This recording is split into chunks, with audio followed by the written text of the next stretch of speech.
Shalom Jemaat Gesja Elroy, Bapak Ibu yang terkasih di dalam Tuhan, yang masih ada di dalam pemeliharaan Tuhan.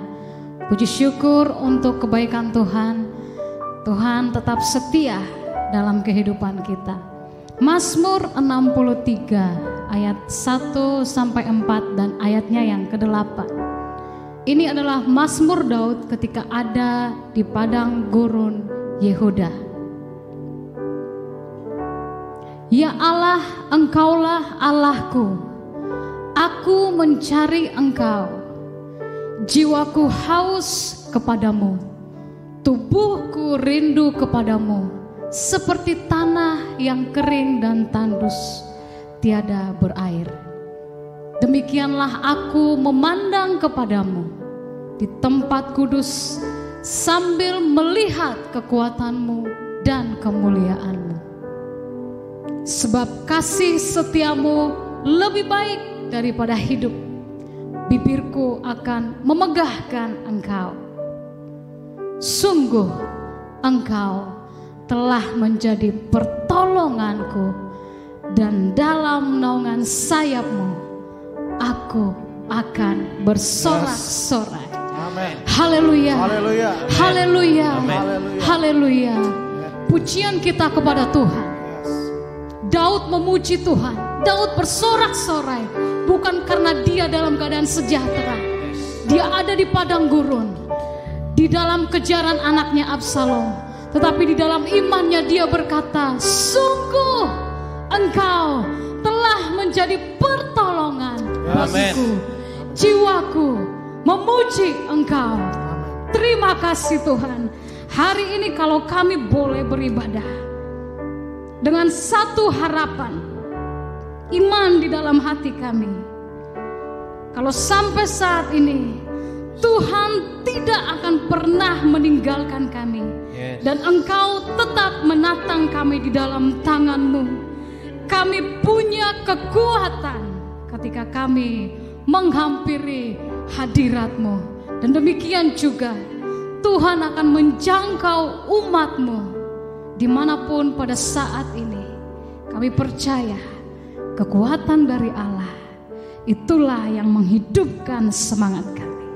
Di dalam nama Yesus kami mau memuji, sebab Engkau Allah yang setia untuk selama-lamanya. Haleluya, haleluya, haleluya, amin. Ya Tuhan, Engkau Allahku, aku cari wajah-Mu.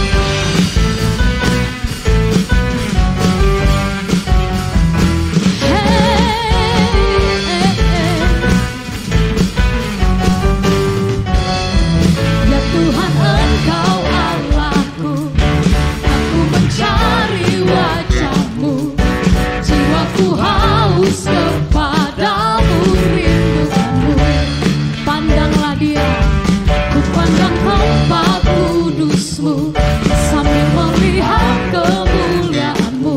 Sebab kasih setiamu, ya Tuhan, Engkau Allah kami. Ya Tuhan, Engkau Allahku, aku mencari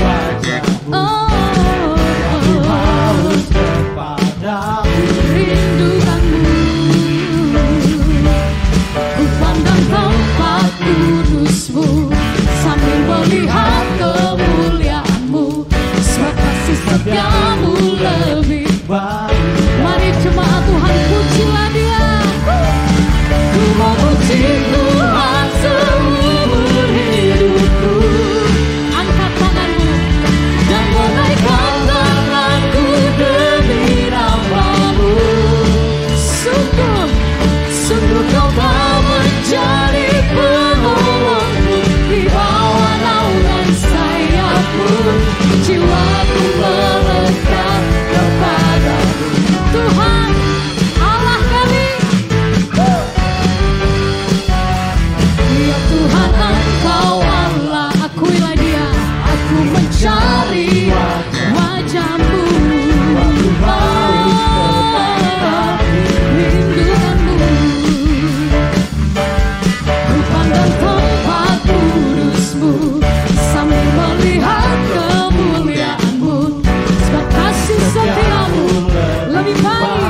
Tetaplah kuat di dalam Tuhan, sebab kekuatan kuasanya diberikan kepada kita. Yeah.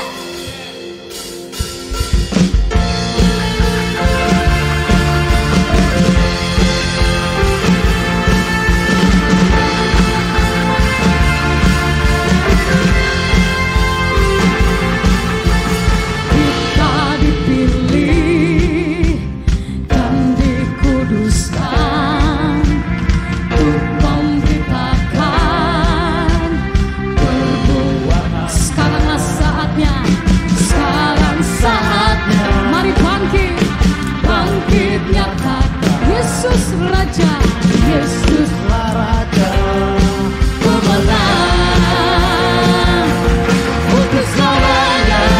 Dia berkuasa, hari berikan bagi kita.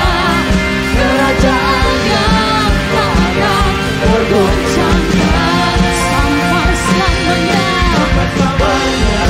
Pengharapan bergelora dalam kita. Kekal mulia nama-Mu Yesus Tuhan.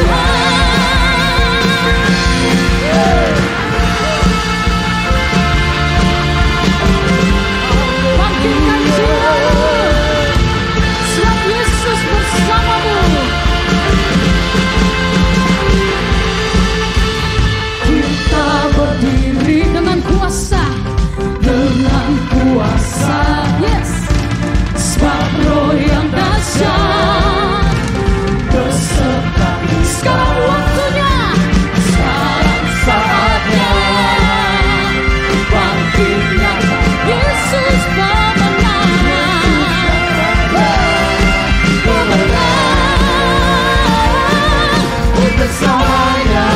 Dia berkuasa, hari berikan bagi kita. Kerajaannya tergoncang sampai selamanya, sampai selamanya. Pengharapan bergelora dalam kita. Kekal mulia nama-Mu Yesus Tuhan.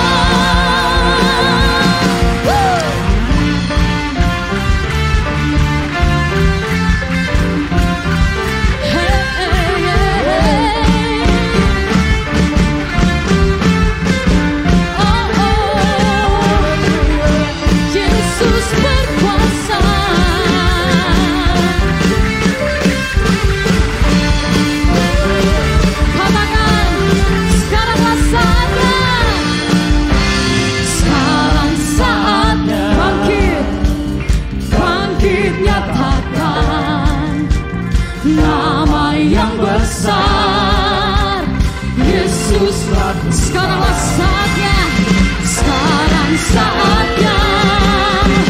Bangkit nyatakan, Yesuslah Raja, pemenang. Untuk selamanya Dia berkuasa, hari berikan bagi kita. Kerajaannya sampai selamanya, sampai selamanya. Pengharapan bergelora dalam kita. Kekal mulia nama-Mu Yesus Tuhan. Untuk selamanya, untuk selamanya. Dia berkuasa, hari berikan bagi kita. Kerajaannya tak akan tergoncangkan. Sampai selamanya pengharapan bergelora dalam kita. Kekal mulia nama-Mu Yesus Tuhan. Kekal mulia nama-Mu Yesus Tuhan.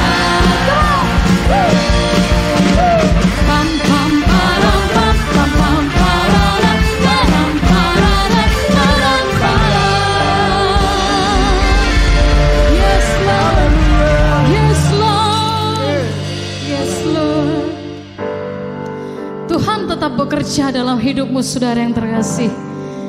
Meskipun engkau dalam titik terendah, Tuhan tidak pernah berhenti. Dia masih akan tetap melakukan janjinya. Dia berkata bahwa firman-Nya tetap untuk selamanya. Sebagaimana mentari tetap bersinar, demikianlah janji penyertaan Tuhan atas hidup kita semua.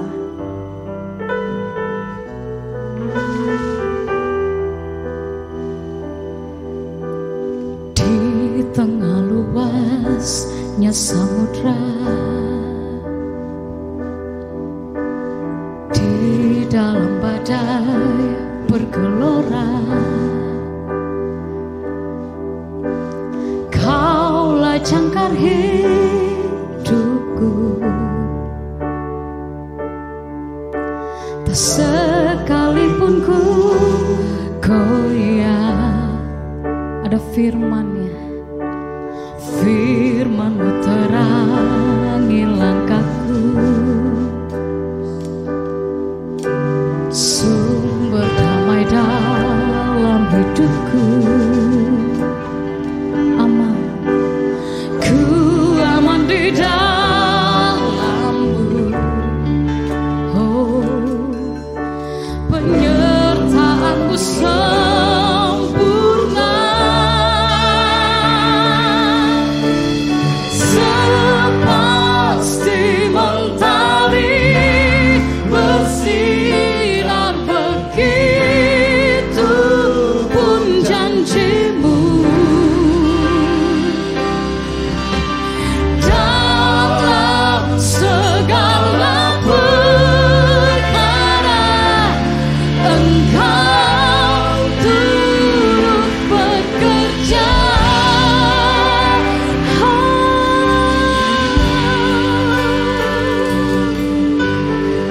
Dia belum selesai denganmu. Firman-Mu terangi langkahku, sumber damai dalam hidup. Ku aman,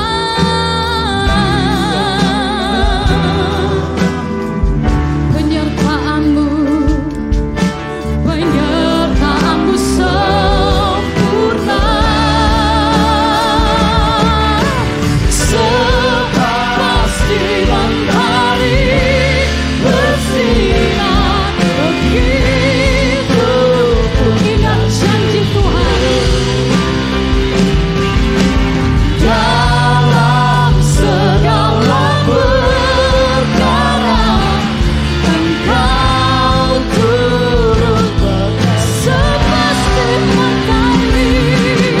Sepasti mentari bersinar, begitu pun janji-Mu.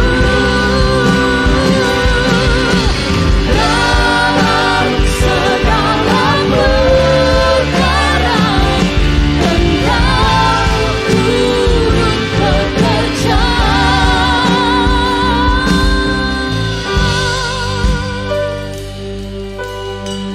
Engkaulah perisai kami, Engkaulah perlindungan kami. Come on. Perisai pelindungku, batu karang yang teguh, benteng pengharapanku. Kaulah Tuhan, Kaulah Raja. Perisai pelindungku, batu karang yang teguh, benteng pengharapanku. Perisai pelindung, perisai pelindungku, batu karang yang teguh, benteng pengharapanku. Kaulah Tuhan, Kaulah Raja, sepasti mentari bersinar, itu pun janji-Mu. Dalam segala perkara Engkau turut bekerja. Sepasti mentari bersinar, begitu pun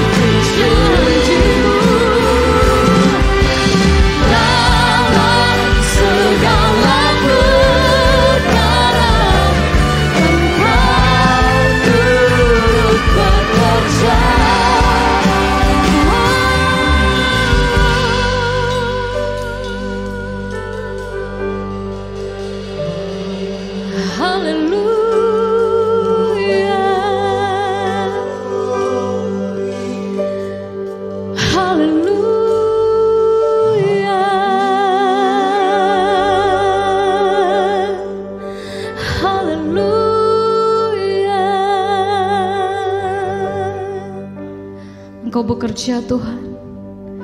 Di gunung Engkau ada, di lembah Engkau ada. Dalam masa suka, dalam masa duka, Engkau ada. Menyatakan penyertaan-Mu untuk setiap kami. Saat ini kami rasakan penyertaan-Mu dengan kebenaran firman. Karena firman itu adalah bukti pemeliharaan-Mu dalam hidup kami. Di dalam nama Yesus Kristus kami memuji Engkau. Kami memuji Engkau. Haleluya. Amin. Shalom jemaat GSJ Elroy yang dikasihi Tuhan. Saya berharap bahwa semua sidang jemaat dalam keadaan sehat walafiat dan terus menikmati berkat Tuhan. Pada pagi hari ini marilah kita akan segera merenungkan kebenaran firman Tuhan yang saya beri judul penghalang-penghalang yang membuat mata rohani kita gagal melihat Yesus. Kita buka di dalam Alkitab kita, Lukas pasal 24 ayat 13 sampai ayatnya yang ke-32. Bunyi firman Tuhan demikian. Pada hari itu juga, 2 orang dari murid-murid Yesus pergi ke sebuah kampung bernama Emmaus yang terletak kira-kira 7 mil jauhnya dari Yerusalem. Dan mereka bercakap-cakap tentang segala sesuatu yang terjadi. Ketika mereka sedang bercakap-cakap dan bertukar pikiran, datanglah Yesus sendiri mendekati mereka, lalu berjalan bersama-sama dengan mereka. Tetapi ada sesuatu yang menghalangi mata mereka, sehingga mereka tidak dapat mengenal Dia. Yesus berkata kepada mereka, "Apakah yang kamu percakapkan sementara kamu berjalan?" Maka berhentilah mereka dengan muka muram. Seorang dari mereka namanya Kleopas menjawabnya, "Adakah engkau satu-satunya orang asing di Yerusalem yang tidak tahu apa yang terjadi di situ pada hari-hari belakangan ini?" Katanya kepada mereka, "Apakah itu?" Jawab mereka, "Apa yang terjadi dengan Yesus orang Nazaret? Dia adalah seorang nabi yang berkuasa dalam pekerjaan dan perkataan di hadapan Allah dan di depan seluruh bangsa kami. Tetapi imam-imam kepala dan pemimpin-pemimpin kami telah menyerahkan dia untuk dihukum mati dan mereka telah menyalibkannya. Padahal kami dahulu mengharapkan bahwa dialah yang datang untuk membebaskan bangsa Israel. Tetapi sementara itu lewat 3 hari sejak semuanya itu terjadi. Tetapi beberapa perempuan dari kalangan kami telah mengejutkan kami. Pagi-pagi buta mereka telah pergi ke kubur dan tidak menemukan mayatnya. Lalu mereka datang dengan berita bahwa telah kelihatan kepada mereka malaikat-malaikat yang mengatakan bahwa ia hidup. Dan beberapa teman kami telah pergi ke kubur itu dan mendapati bahwa memang benar yang dikatakan perempuan-perempuan itu, tetapi dia tidak mereka lihat. Lalu ia berkata kepada mereka, "Hai kamu orang bodoh, betapa lambannya hatimu, sehingga kamu tidak percaya segala sesuatu yang telah dikatakan para nabi. Bukankah Mesias harus menderita semuanya itu untuk masuk ke dalam kemuliaannya?" Lalu ia menjelaskan kepada mereka apa yang tertulis tentang dia dalam seluruh kitab suci, mulai dari kitab-kitab Musa dan segala kitab nabi-nabi. Mereka mendekati kampung yang mereka tuju, lalu ia berbuat seolah-olah hendak meneruskan perjalanannya. Tetapi mereka sangat mendesaknya, katanya, "Tinggallah bersama-sama dengan kami, sebab hari telah menjelang malam dan matahari hampir terbenam." Lalu masuklah ia untuk tinggal bersama-sama dengan mereka. Waktu ia duduk makan dengan mereka, ia mengambil roti, mengucap berkat, lalu memecah-mecahkannya dan memberikannya kepada mereka. Ketika itu terbukalah mata mereka dan mereka pun mengenal dia. Tetapi ia lenyap dari tengah-tengah mereka. Kata mereka seorang kepada yang lain, "Bukankah hati kita berkobar-kobar karena ia berbicara dengan kita di tengah jalan dan ketika ia menerangkan kitab suci kepada kita. Bapak Ibu yang kekasih di dalam Tuhan, saya mau katakan bahwa kisah ini terjadi pada hari Paskah atau hari kebangkitan Yesus. Firman Tuhan mengatakan 2 murid pergi dari Yerusalem ke Emmaus yang jauhnya kira-kira 7 mil. Kleopas berangkat ke Emmaus bersama seorang teman. Siapa dia temannya? Alkitab tidak mencatat namanya. Dalam perjalanan itu dikatakan mereka memperbincangkan segala sesuatu yang baru saja terjadi. Mengenai kematian Yesus, penyaliban Yesus, dan kebangkitan Yesus. Mereka juga memperbincangkan apa yang baru saja Maria Magdalena beserta murid-murid yang lain saksikan. Dikatakan mereka melihat kubur Yesus yang kosong. Sementara mereka asik bercakap-cakap, tiba-tiba Yesus hadir di antara mereka dan ikut bercakap-cakap dengan mereka. Tetapi firman Tuhan menuliskan bahwa mereka, Kleopas dan temannya itu, tidak mengenali siapa yang ada bersama-sama dengan mereka. Bapak Ibu, yang menjadi pertanyaan buat kita semua, mengapa mereka tidak bisa mengenali orang yang hadir di tengah-tengah mereka? Padahal mereka berdua adalah orang-orang yang dekat dengan Yesus. Bahkan sebelumnya mereka itu selalu bersama-sama dengan Yesus. Jadi bagaimana mungkin mereka tidak mengenalinya? Selama kurang lebih 3 tahun menjadi murid Yesus, mereka mengikuti Yesus. Mereka makan dan minum bersama-sama dengan Yesus.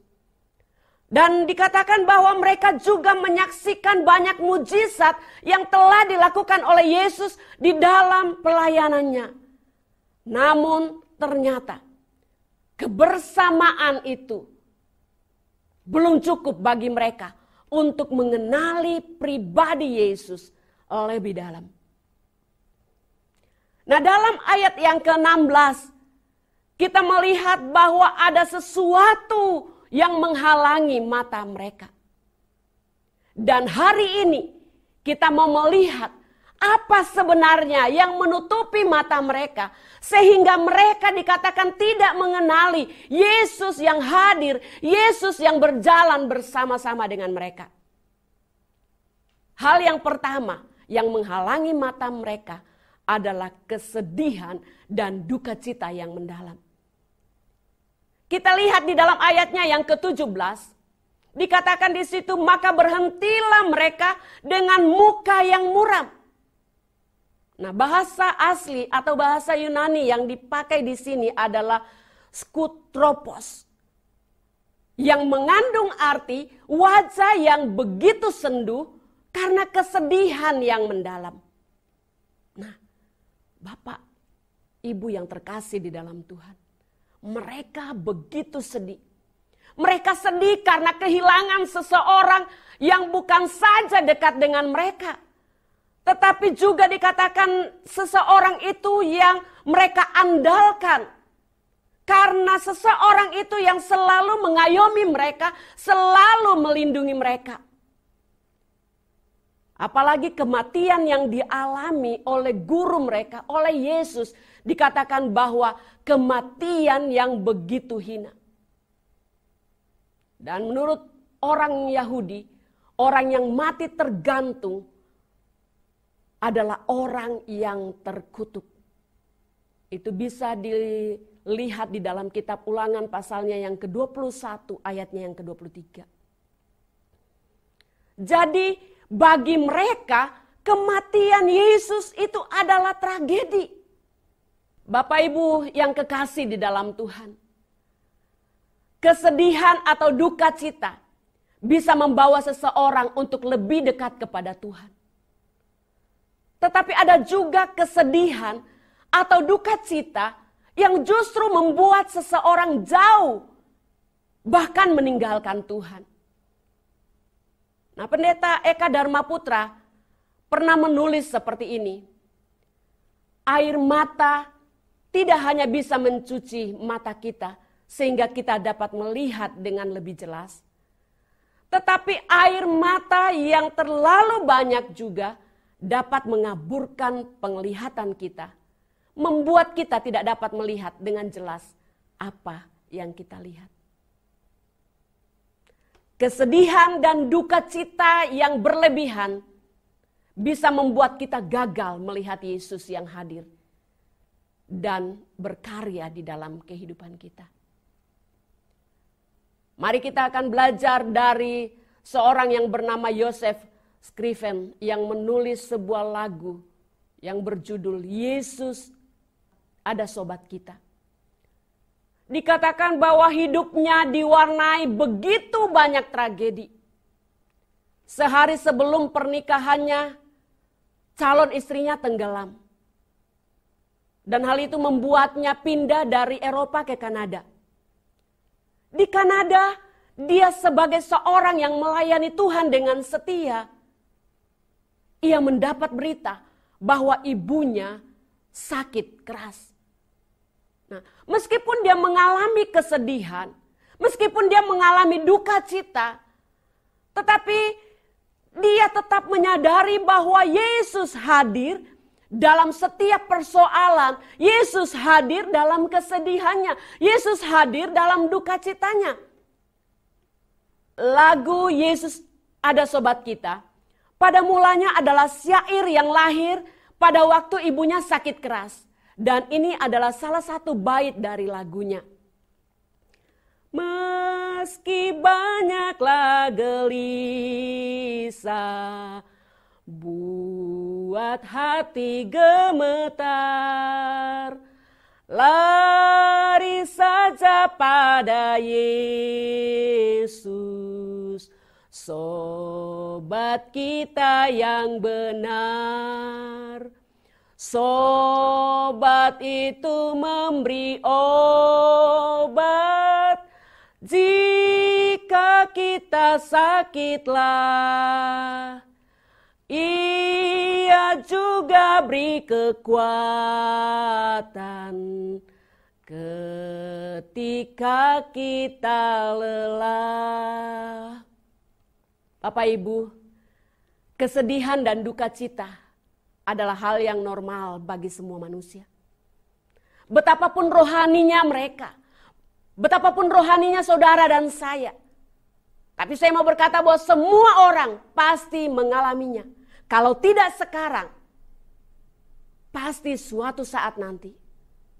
Tetapi ketika itu tiba, kesedihan atau duka cita, jangan sampai menghalangi kita untuk melihat kehadiran dan karya Yesus dalam kehidupan kita.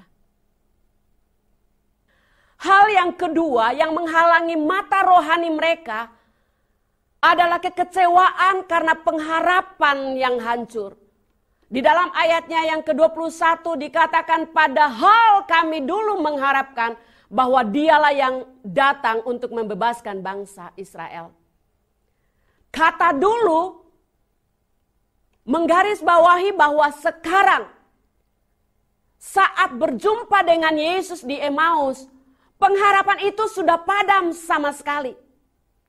Dulu mereka mengharapkan Yesus menjadi Mesias yang akan membebaskan bangsa mereka yang dijajah oleh kekaisaran Romawi. Namun apa yang terjadi? Jangankan untuk menjadi pembebas, Yesus malah mati sebagai pribadi yang terkutuk di atas kayu salib. Dengan matinya Yesus di kayu salib, pengharapan mereka juga ikut mati. Buktinya adalah waktu mereka kembali kepada profesi mereka yang lama. Di dalam Yohanes pasal 21 digambarkan bagaimana murid-murid Yesus yang kembali menjadi penjala ikan. Mereka pergi ke Danau Galilea. Dan di situ Yesus menjumpai mereka. Di Danau Galilea itu Yesus menjumpai mereka dan meneguhkan panggilan mereka secara khusus kepada Petrus. Bapak Ibu sidang jemaat yang dikasihi Tuhan. Dalam kehidupan ini pun kita kerap kali menghadapi masalah yang serupa. ketika kita mengharapkan Tuhan menyembuhkan kita, namun kenyataan yang terjadi, penyakit dan kelemahan tubuh kita tidak kunjung pergi dari tubuh kita. Ketika kita mengharapkan bahwa Tuhan itu akan menjadi Yehova Jireh, yang akan menjadi penyedia di dalam kehidupan kita. Namun kenyataan yang terjadi, kita malah bergumul mati-matian untuk menutupi perekonomian kita. Kita mungkin berharap bahwa Tuhan akan menjadi Yehova Shalom. Tuhan akan menjadi damai dalam hidup kita. Namun kenyataan yang terjadi, konflik dan ketegangan yang serius masih saja terjadi di dalam kehidupan rumah tangga. Mungkin kita mengharapkan Tuhan sebagai Tuhan Yehova Nisi. Tuhan yang menjadi panji-panji yang akan datang dan berperang buat kita. Namun kenyataannya yang terjadi, kita masih merasa berjuang sendiri. Kita masih bergumul sendiri. Kita tidak merasakan tangan Tuhan yang menopang dan berperang bagi kita.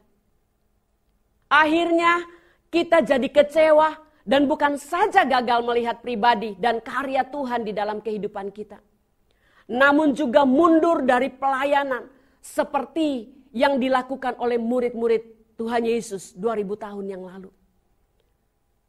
Kekecewaan sama seperti kesedihan atau duka cita adalah hal yang normal dialami oleh setiap manusia. Bagi Bapak, Ibu, Saudara, dan saya. Namun jangan sampai kekecewaan itu akan memadamkan pengharapan kita sama sekali. Pejuang hak asasi manusia dari Amerika Serikat, yaitu pendeta Martin Luther King, ia berkata, kita harus bisa menerima kekecewaan yang terbatas, tetapi kita jangan sampai kehilangan pengharapan yang terbatas. Pengharapan yang tetap berkobar, betapapun kecilnya, akan memampukan kita melihat Tuhan dan karyanya di dalam kehidupan kita. Dan itulah yang dialami oleh seorang yang bernama Craig de Lonsbrough. Hingga dapat berkata, dalam kegelapan yang terkelam, Allah dengan lembut memegang tanganku dan berbisik bahwa kegelapan itu tidak lebih dari sebuah tempat di mana Dia sedang menyediakan datangnya sebuah terang. Bapak Ibu yang terkasih di dalam Tuhan, kiranya kekecewaan tidak akan menghalangi mata rohani saudara untuk melihat Yesus yang hadir di dalam kehidupan kita. Hal yang ketiga yang membuat mereka gagal melihat kehadiran Yesus yang sudah bangkit adalah kelambanan karena terkait dengan paradigma yang lama. Para murid Yesus masih terikat dengan paradigma berpikir yang lama. Paradigma yang dimiliki oleh orang Yahudi pada waktu itu adalah Mesias itu ibarat superhero yang begitu perkasa dan tak mungkin ditaklukkan. Apalagi harus mati seperti orang yang terkutuk di atas kayu salib. Yesus terlebih dahulu harus menegur murid-muridnya. Perhatikan di dalam ayatnya yang ke-25. Hai kamu orang bodoh, betapa lambannya hatimu. Nah, setelah itu barulah ia memberikan penjelasan berdasarkan kitab suci untuk meruntuhkan bangunan paradigma berpikir mereka yang lama. Kita lihat di dalam ayatnya yang ke-27.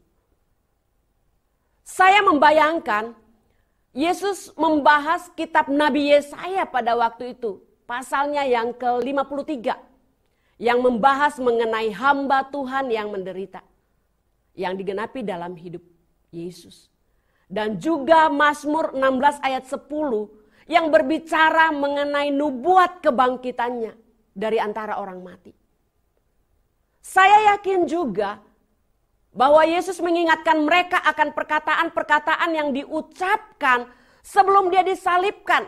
yang menggarisbawahi penderitaan dan kematian yang akan dialaminya dan juga kebangkitannya dari antara orang mati.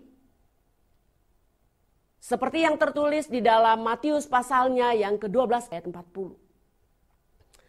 Nah, paradigma berpikir atau teologi yang keliru memang sering membuat kita gagal menyadari kehadiran dan karya-karya Allah di dalam kehidupan kita. Itulah sebabnya pemahaman kita harus terus-menerus diperbaharui. Kita tidak boleh stagnan di dalam pemahaman iman kita. Dalam kitab Roma pasal 12 ayat 2, Paulus menuliskan seperti ini, berubahlah oleh pembaharuan budimu atau pemikiranmu. Demikian juga penulis surat Ibrani menulis, menghimbau agar kita bertumbuh dari kanak-kanak menjadi dewasa dalam pemahaman iman kita. Itu dalam Ibrani pasal 5 ayatnya yang ke-11 sampai 14. Bapak Ibu, yang namanya belajar itu memang perlu usaha. Itu memang perlu ketekunan. Namun itu adalah sesuatu yang layak untuk dilakukan. Karena kalau kita melakukannya dengan tekun, maka saya percaya hasilnya juga akan luar biasa. Winston Churchill dikenal sebagai salah seorang orator terbesar yang pernah lahir di bumi ini. Sebenarnya Bapak Ibu, ia terlahir sebagai seorang berlidah cadel, sehingga ia sering menjadi bahan olok-olokan di masa mudanya.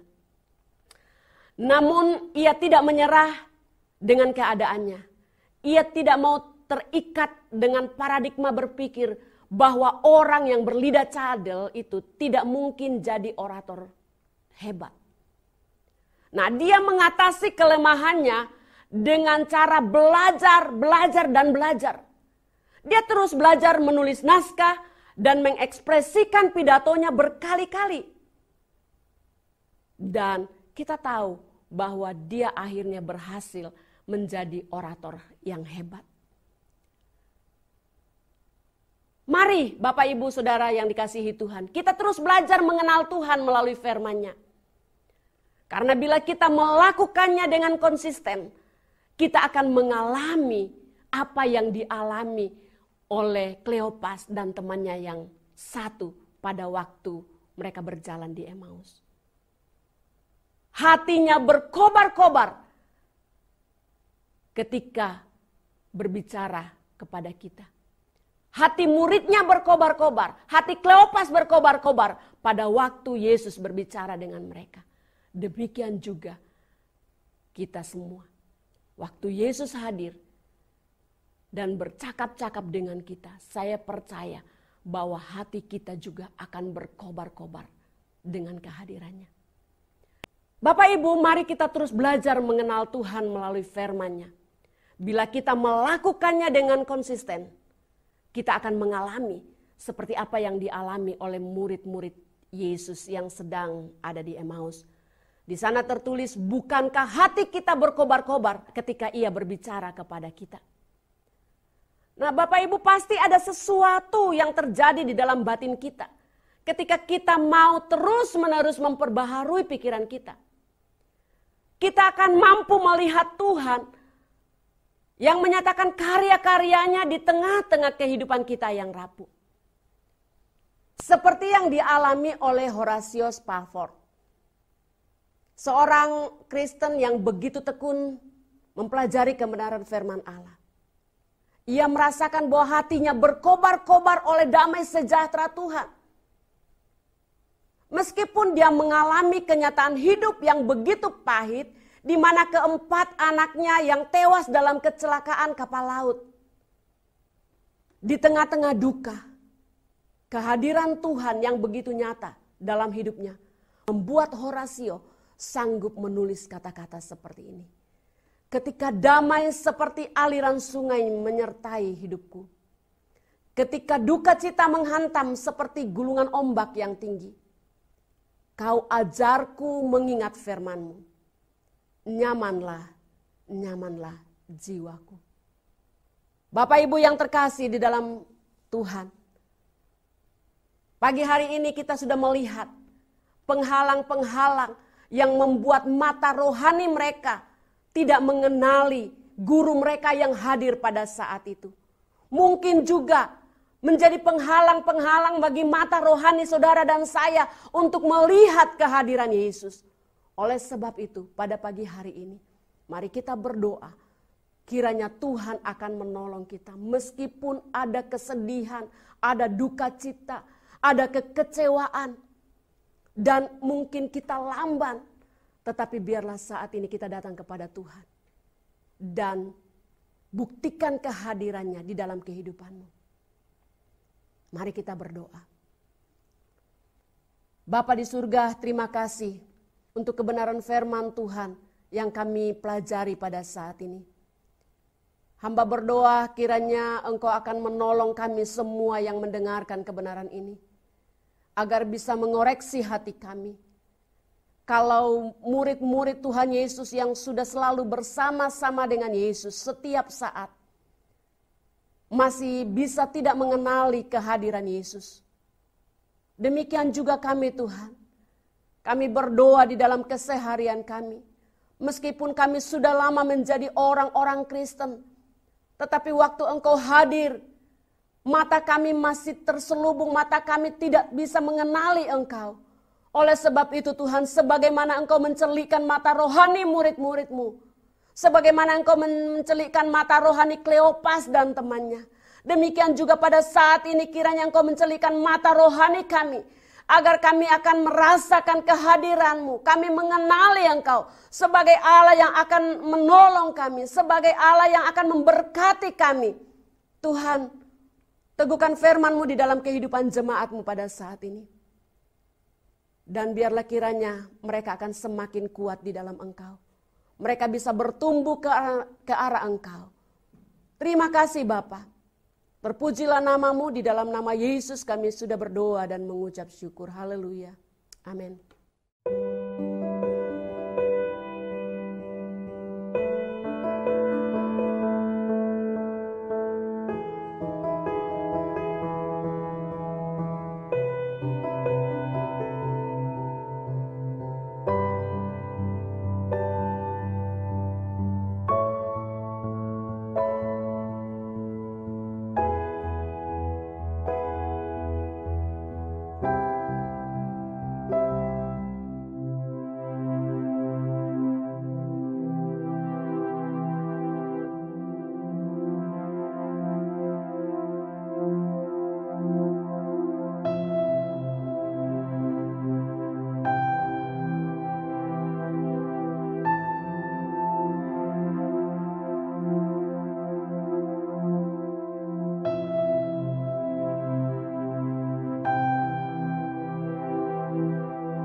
Shalom Bapak Ibu serta saudara-saudara sekalian, sebelum kita menutup ibadah online pada hari ini, saya ingin mengajak seluruh jemaat untuk turut serta membantu, mendukung saudara-saudara kita di NTT yang beberapa hari yang lalu mengalami bencana topan Seroja. Ada banyak bangunan-bangunan yang rusak, ada banyak orang yang tinggal di daerah-daerah pengungsian dan mereka memerlukan bantuan, bukan hanya bantuan doa. Gereja Sidang Jemaat El Roy akan mengadakan aksi pengumpulan dana sebagaimana telah diposting di dalam hotline. Jikalau Anda mau membantu saudara-saudara kita yang ada di NTT, silakan salurkan melalui rekening gereja. Mari kita bersama-sama sebagai anggota tubuh Kristus mendukung saudara-saudara kita, orang-orang percaya yang ada di Nusa Tenggara Timur. Sekarang mari kita tutup ibadah online kita dengan doa. Mari kita berdoa. Bapa di surga, kami mengucap syukur untuk ibadah online yang sudah berlangsung dengan baik. Kami yakin dan percaya kami sudah diberkati melalui pujian dan penyembahan, melalui firman Tuhan yang diberitakan. Dan kini kami secara khusus berdoa untuk saudara-saudara kami yang ada di Nusa Tenggara Timur yang baru saja mengalami bencana topan seroja. Tuhan, tolong mereka. Mereka yang saat ini sedang mengalami derita oleh karena rumah mereka rusak, oleh karena kesulitan untuk mengakses kebutuhan-kebutuhan dasar di dalam kehidupan mereka. Tuhan, tolong mereka sehingga mereka boleh melewati semua kesulitan ini dengan baik. Tuhan, kami berdoa supaya Kau juga menggerakkan seluruh umat Tuhan, khususnya yang ada di Indonesia, untuk bergerak mendukung saudara-saudara seiman kami untuk meringankan penderitaan dan beban mereka. Dan kini sebelum kami berpisah satu sama lain, hamba-Mu berdoa untuk seluruh jemaat El Roy. Tuhan, berkati mereka. Berkati mereka di dalam usaha dan mata pencarian mereka. Berkati mereka di dalam pendidikan mereka, sehingga mereka boleh berhasil di dalam pendidikan mereka. Tuhan, kami berdoa untuk jemaat-jemaat Tuhan yang sakit. Tuhan jamah, Tuhan pulihkan. Demi nama Tuhan Yesus, hamba-Mu berdoa untuk jemaat-jemaat-Mu yang mengalami kekurangan. Tuhan, biarlah mereka boleh mengalami Engkau sebagai Yehova Jireh, Tuhan yang menyediakan. Terima kasih Tuhan. Di dalam masa pandemi ini kami mohon juga perlindungan-Mu turun ke atas seluruh jemaat-Mu, sehingga kami senantiasa sehat, tidak terpapar oleh virus COVID atau penyakit-penyakit yang lain. Terima kasih Tuhan. Kini kami serahkan seluruh kehidupan kami ke dalam tangan-Mu yang penuh kasih dan penuh kuasa.